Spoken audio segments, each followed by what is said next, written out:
The Pirates salvaged one game in New York and played a very competitive series. There are no moral victories in MLB, but the Bucs have to start somewhere. And that's next on a live Locked On Pirates.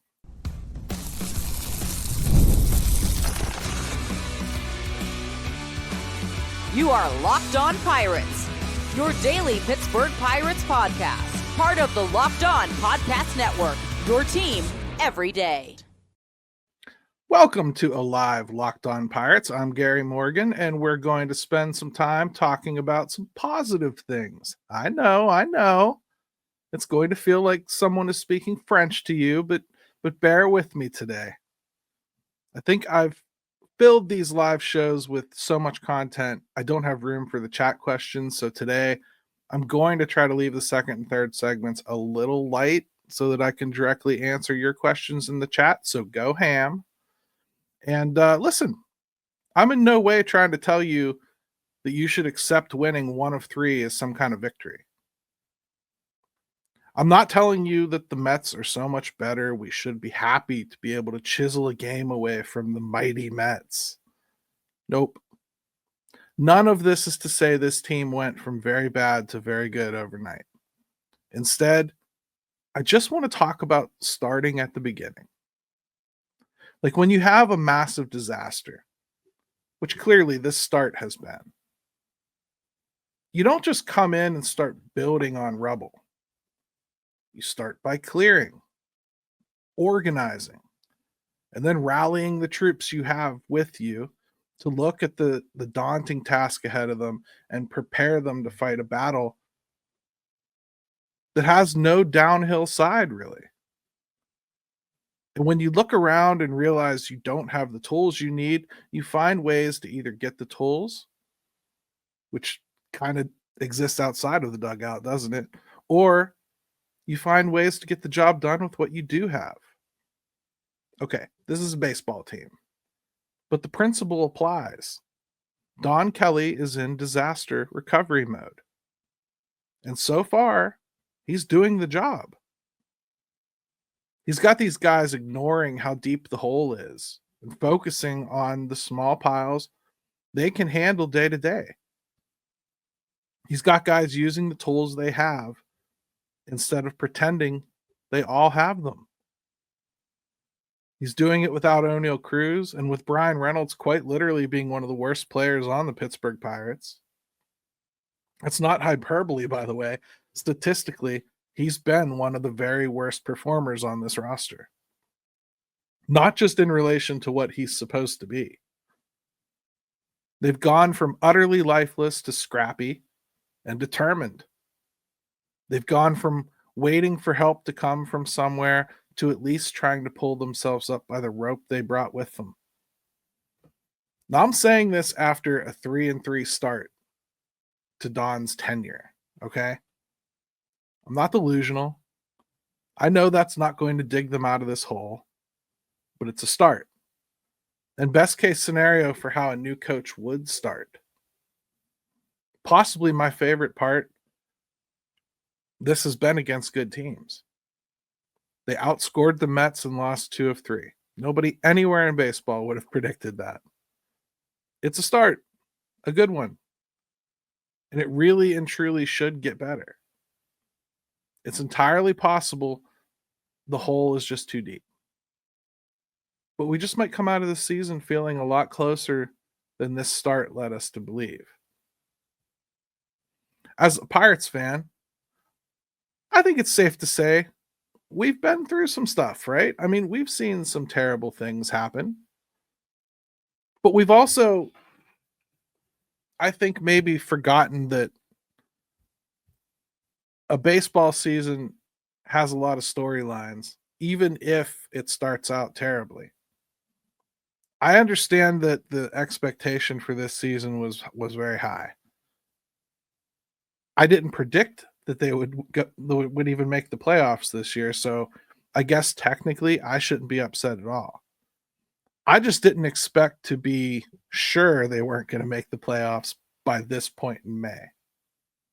That doesn't mean that I can see no room for improvement, or I see nothing good coming from a little bit of improvement. Like Ryan Lytle says here, Kelly just seems to have a better feel for the game. And I think that's probably the most simplistic way to put it. He's doing little things differently. I don't know if he claims he didn't directly tell Ji-Hwan Bae to lay down a bunt in last night's contest, but Ji-Hwan Bae laid down a bunt and got on base, and he used the skills that he has, and Don Kelly has set him up to use the skills that he has. Listen, he's done better. He does have a better feel for the game. We were talking about Ji-Hwan Bae, and Ji-Hwan Bae is such a great example of using somebody's skills. Is he a well-rounded player or even a perfect player? Absolutely not. Is he a guy that we want to try to like use as best we can whenever we're forced to use him, when we're forced to put him into action? Do you want to see him do something? I do. I want to see that.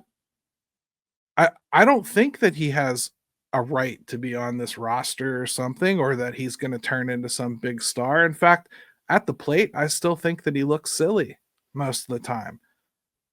I think he looks overmatched at this level. But I do think that we're seeing him practice some of the things that his skill set allows him to do. And that's a good thing. We really should want that. We shouldn't get upset about it, certainly, right? And Don Kelly has done a good job, I think, of playing the hot hand. He's really stuck with Alexander Canario, and man, it's really started to pan out. Guys hitting, getting on base, extra base hits.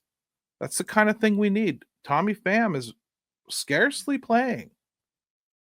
That's the kind of stuff I think we've been hoping for.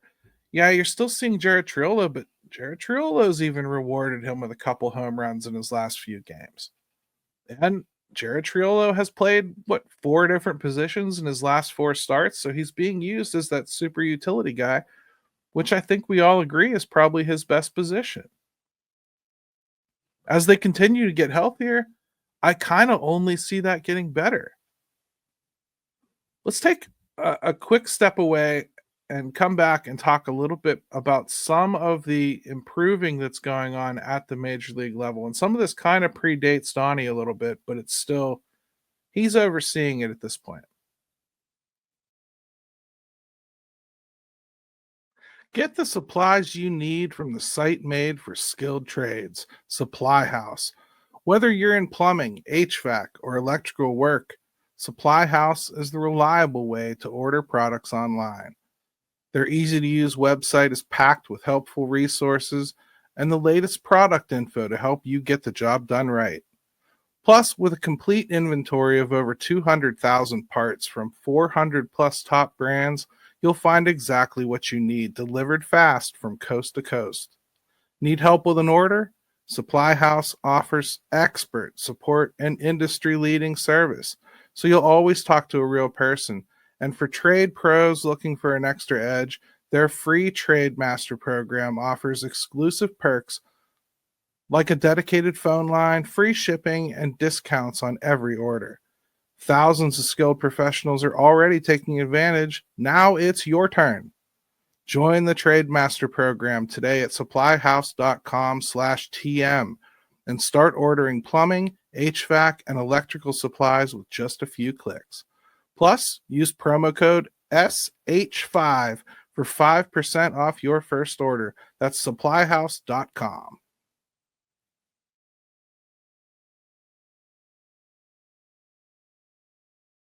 All right, welcome back to Locked On Pirates, and thank you again for sticking with me here. Guys improving at the MLB level.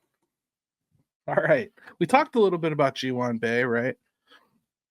I think a couple things we've seen here early on. First, he looks a lot more comfortable in center field than I remember. And I know he was working on it extra hard because of O'Neal Cruz, actually. He felt like O'Neal Cruz had progressed to a point this spring, and he said this himself, so I'm not making this up. He watched him progress this spring and kind of looked inward at himself about, why haven't I gotten better out there? And he dove into it. And just to finish last night's game, the last 2 balls hit, there's no guarantee those balls are caught. I thought they were great routes to the ball. He was there and ready for them. His speed has never been a problem, but he's had a hard time getting jumps on balls. And I think at times he just doesn't read it off the bat at all. He almost freezes like a deer in headlights. I haven't seen a lot of that in the last couple games that Don's been forced to use him out there. It's important to remember he wouldn't be playing at all, most likely, if O'Neal Cruz was healthy. And I think that's really the only reason he's here, is to get another center field capable arm out there. Jared Triolo, I mean, he could be hot for 2 weeks, and I don't know that his average is going to make you excited. Okay. I doubt it will. But I will say that I think changing to the torpedo bat, it's worth exploring a little bit. He has had a hard time barreling anything up, really, for most of his Pirates career, even in his debut year where he put up decent results. I think we all realize that a lot of those results came from his BABIP being ridiculous. So he was getting extremely lucky. Well, what he's doing right now is not so much about luck. He's hitting the ball pretty hard when he's hitting it. He still does the dribble thing and everything. I'm not saying he doesn't have some Kevin Newman to him, but he definitely should have a little more thump than he's shown us at this level. He should definitely have gap power. And I know that there's still calls for DFAing him and everything. It's just silly. I mean, really, what he just did this last week, playing 4 different positions, and seamlessly, might I add, that's really the main reason he's on this team. He's a Swiss Army knife they can kind of toss around anywhere. So if you can get the bat to MLB average, this is a good player. The type of player that you really want to see. Jack asked a question in the chat here about Solak, and I am going to get to that in the third segment, because I have the same question. I don't understand why Solak isn't here, to be honest with you. Let's finish up talking about players that are improving, though. Ke'Bryan Hayes. We've ridden Ke'Bryan Hayes for a long time based on what he isn't. He's never going to be that power hitter. He's never going to be that guy that hits 20 home runs. I just don't see that. I think you'd have to see a major evolution in the way he swings the baseball bat for that to be the case. He finishing with a two-handed swing has helped. As far as, like, I think not tweaking his back when he swings, or when he misses one of those sliders and he's trying to adjust to make sure he gets the bat head on it. I think finishing with the two hands is keeping him a little more upright. I don't know if you remember or how closely you really watched, but over the last few seasons, at least, when he swings, how often does Ke'Bryan Hayes almost fall forward over the plate, right? And where he stands in the box, pay close attention to where he stands in the box, because he stands back from the plate a little bit further than most players do. And it makes him really susceptible to everything on the outside corner. There's a part of me that really would like to see Ke'Bryan Hayes step in a little closer, but that natural path where he leans into the plate, I think that's why he stays back there. And what that does is it creates this weird vortex for him, okay? He can't get the ball with authority to the outside because he's reaching, and he can't get the balls on the inside because he's leaning, and you can't lean and hit that inside corner pitch at the same time. So something's got to change there with Ke'Bryan. There's still some tweaking. But what we are seeing is a guy that gets on base, and he's hitting the baseball. He's hitting about 260 right now, I think. It might have been up to 265 last night or something. But Ke'Bryan Hayes, at his rate of pay and the way he plays defense typically, this is exactly the type of player Ke'Bryan Hayes is. And at that pay scale, it's perfectly acceptable. He's never going to be the third baseman that provides pop. Okay. So if you're one of those guys that feels like certain positions have to give you certain things like first base, third base, you're probably never going to get that out of Brian Hayes. And the excuse why it was okay in the past was, well, our shortstop can hit a ton of home runs. Well, that shortstop is now playing center field, which is also traditionally not a big home run spot. So do you want to rely on tradition or what you need? This team needs power one way or another. But they also have a signed and in place third baseman at a very reasonable contract, 4 years, that is hitting singles and is getting on base and is continuing to move the lineup forward. I guess what I'm saying is you're probably never going to be satisfied with Brian Hayes. But this right now, this is what Brian Hayes earns.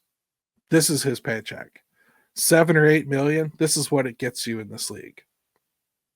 And it's good to see that he's at least staying relatively healthy and doing a pretty good job. Alexander Canario. Is it opportunity?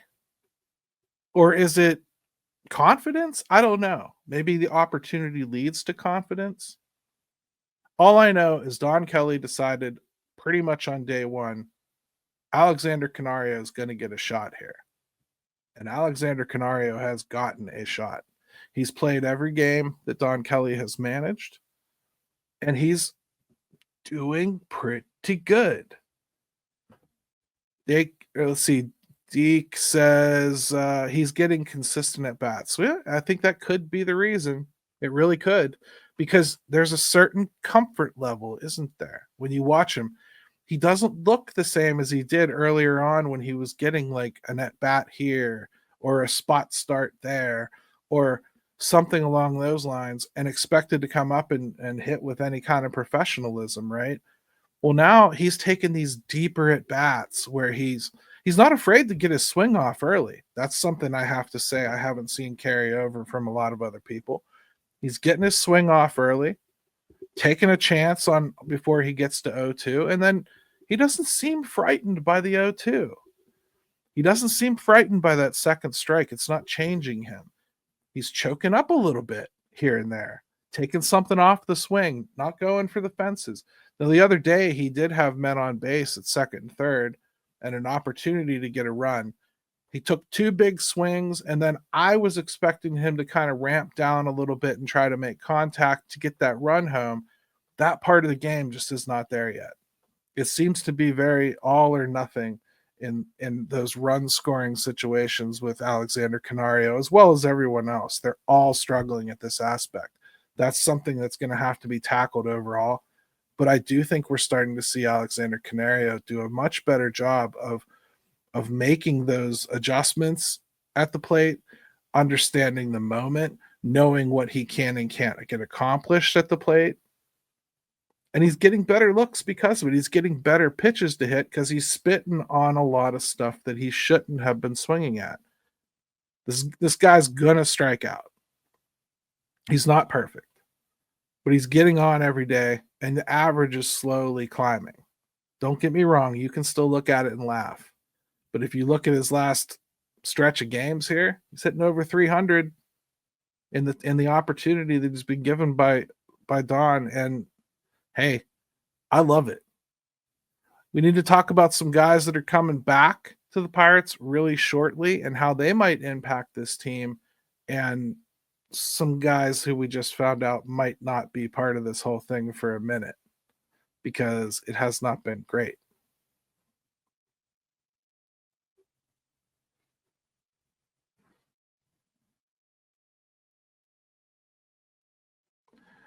So first things first, somebody even leaked it in the chat here early on, but we just found out right before I went live here today that Hunter Barco had to leave today's game after 23 pitches. No clue what's up, but as some of you will recall, he had TJ before the draft, and everything that he's done as a Pirates prospect has been recovery and ramp up from that TJ. So if he Has to have TJ again. That's obviously a huge setback. I mean, he just made the top 100 list. He probably won't make it back on that top 100 list. Reality dictates the injury will make him sight unseen, and he'll go back to being less than a prospect, or a top prospect at least. We don't know exactly what it is. That's kind of the comfort point. Take that for what it is. Let's talk about a few guys who are coming back instead of guessing about Barco, but that's certainly not welcome news. Spencer Horwitz finally starting to see the ball a little bit better here in AAA. His rehab assignment overall, starting in Altoona and on to Indy, has not been great, but this last couple game stretch, he's starting to look ready. And Spencer Horwitz will come back up here, I believe, Friday or Saturday. He has to. I think he's on 18 games. He only gets 20 for a rehab assignment. So they either have to re-up his IL or bring him off. I believe he'll come off. That puts him up at first base. He's going to be the starting first baseman. I anticipate them probably sitting him against left-handed pitching on occasion, but I'm not 100% sold that they're locked into that eventuality yet. I think they'd like to see what he can do against lefties too. So maybe don't expect that to be an immediate platoon situation. It could eventually get there. Maybe it even should eventually get there, but I don't believe it's going to start there. I think what we're going to start with is Spencer Horwitz being the everyday starter. Coming into the season before he went on the IL, I think a lot of us saw him as the logical leadoff man. I don't any longer. I think O'Neal Cruz has that for now, especially with the stolen bases and everything. Horwitz might be the ideal number 2 hitter, though. He does get on base a lot. He does make contact. I think that could be a nice second man to O'Neal Cruz, and it could be a nice bridge to keep Brian Reynolds in the 3-hole. Hopefully Brian Reynolds rebounds, but put Brian Reynolds in the 3-hole and hopefully that little bit of separation there and lengthening of that top of the order would help to kind of get more traffic on the bases. More traffic on the bases, despite what Brian Reynolds has done recently, should help Brian Reynolds. You get better pitches to see when they don't want to put you on base. You get better pitches to see when there's traffic. So let's see if they can generate a little bit more traffic with Horwitz and O'Neal Cruz up at the top of the order. At least that would be my gut. I don't know what Don Kelly's going to do. He's a little bit more of a wild card than Derek Shelton was. Once Derek Shelton did something once, you knew he was going to do it for the next month.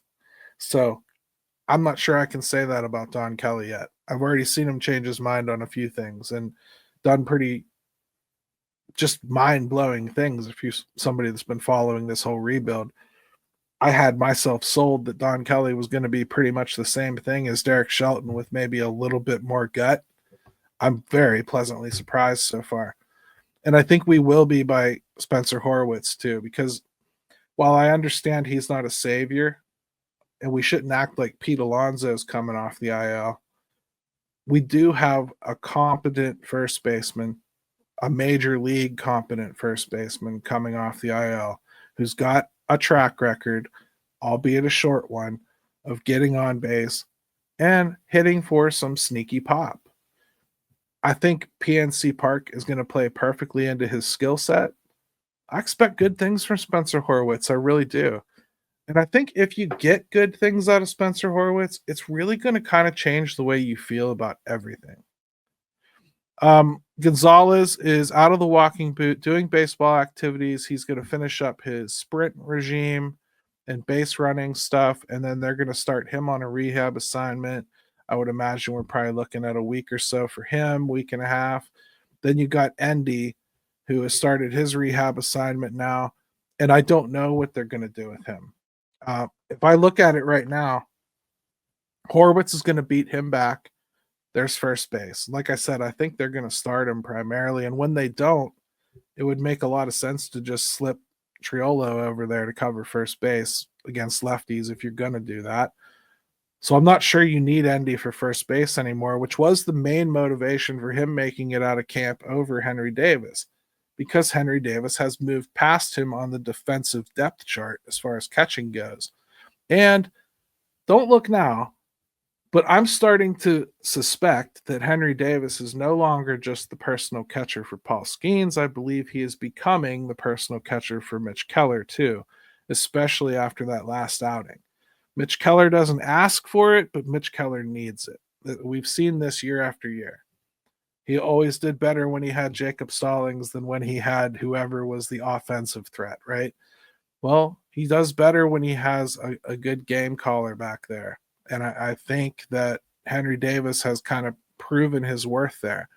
That's good, because that should mean just about every time through the rotation, Davis is getting a couple games back to back. Don's done a pretty good job of being creative with using the DH spot. And Kutch is not a guy that should play every single day. I know he wants to. I know they need him to at times for the offense. But I also think there's a little bit of diminishing return to that. Even if he wants to play every day, I do think that you lose something when you play him every day as far as his own skill set goes. He does need a break every once in a while. He is 38 years old, even if he doesn't want to admit it. Couple pitchers getting ready now, at least as far as like to start seeing them throw again. Dauri Moreta, not looking great so far in his rehab assignment, as to be expected, just getting back into it, over a 6 ERA. Give him time, be patient with it. But Dauri Moreta is a guy that, should he be able to work his way back, really could come up and bolster this bullpen. They need some help. They've been eating a ton of innings. Jared Jones, he's close, I think, to going back into a throwing program. He should be going on a rehab assignment, I would imagine, within the next couple weeks. And Johan Oviedo is throwing off of flat ground, so he seems to be through his little setback that put him immediately back onto the 60-day IL. And I think we should see him looking like he's ready sometime in July. So those are a couple of guys right there that are going to help a lot. I know we just got the Barco news, and that's disappointing. Last point I wanted to make about this Mets series and Don Kelly and how this kind of went. They operated as a team. And when I say that, I'm not talking about just outscoring the Mets. I'm talking about how the pitching staff went into this series knowing that the bullpen was taxed. And Paul Skeens may not have won his game, but he went out there and gave them 6 innings strong and saved that bullpen. Mitch Keller may not have won his game, but he went out there and gave 7 strong innings and saved that bullpen again. And it enabled them to win a game in which Bailey Falter was not able to go deep. And the bullpen was able to rebound and pick him up because they were saved in those first 2 games. That's team baseball. That's a manager understanding what he's got. And then pay close attention to how Don Kelly understands who's got the hot hand and who doesn't right now. Look no further than his usage of Colin Holderman throughout this 6 games that he's managed versus everyone else in that bullpen. And tell me that he's not using his head versus what analytics says to do. I love it. Things are changing here in Pittsburgh. Probably not fast enough to save this season, but they are changing enough that we should pay some close attention to it. I promised Jack I would get back to his question about why we don't have Solak up here right now. I don't know. The guy's hitting like crazy in AAA. I don't know what more you want out of him. We used a 40-man spot to pick up this Michael Hellman guy, and that doesn't make any sense to me. They need to get lucky with power, not just Judy hitting. This isn't a situation where you could get lucky with power with Michael Hellman. Nick Solak isn't either, but if you're going to give somebody a 40-man spot, man, I'll take him all day and night over what this guy has done, right? Now he's got some center field capabilities, and I guess I can understand wanting that, but that's the only thing I can even think of that makes this make any sense. I'm fine with whoever they DFA for him. I'm fine with picking up a waiver wire claim. Look, Dennis Santana was a waiver wire claim. Hunter Barco was a waiver wire. I don't mind. Or not Hunter Barco, sorry, Barucki. I don't mind picking up a waiver wire claim. I especially am not going to begrudge you if it helps. I'm not going to call it stupid. Canario was a waiver wire claim, but you're taking a bet on power. That's what this team is missing. Not Judy hitters that just get on base once in a while. And for that matter, haven't even done that. So I don't understand it. I don't understand why you wouldn't give Nick Solak a shot. Nick Solak's 30 years old. It doesn't matter if he does good or not. It really doesn't. He has no effect on next year. So if you're really trying to learn from guys, I get it. If you're going to give Canario a run, okay, where are you playing Nick Solak? I don't know. He could play a little second base. But you've got to consider bringing that up, right? They did the same thing with Miguel Andujar. And look at Andujar in Oakland right now, or Sacramento, whatever you want to say. He's hitting. You have to take a chance. And when you get these NRI guys and you drop them in the minors and they're doing crazy things, well, hey, let them do crazy things, right?